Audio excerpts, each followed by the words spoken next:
কেউ কেউ দাবি করেন রাতে কৈলাস থেকে ভেসে আসে অদ্ভুত ফিসফিস শব্দ। রাশিয়ান গবেষক ডক্টর আর্নস্ট মোল্ডাশিভ বলেছেন, পাহাড়ের ভেতরে হয়তো প্রাণী বা কোনো রহস্যময় সভ্যতা লুকিয়ে আছে।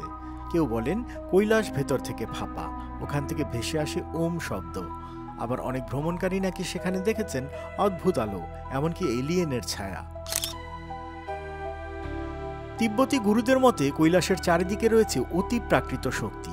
এখানেই আছে কিংবদন্তির রহস্যময় শহর শাম্বালা, যেখানে সাধকরা আজও ধ্যানমগ্ন। প্রাচীন শাস্ত্রে বর্ণনা আছে পাণ্ডবরা মোক্ষ লাভের জন্য কৈলাস আরোহণ করেছিলেন, তবে একমাত্র যুধিষ্ঠিরই পৌঁছাতে পেরেছিলেন স্বর্গের দরজায়।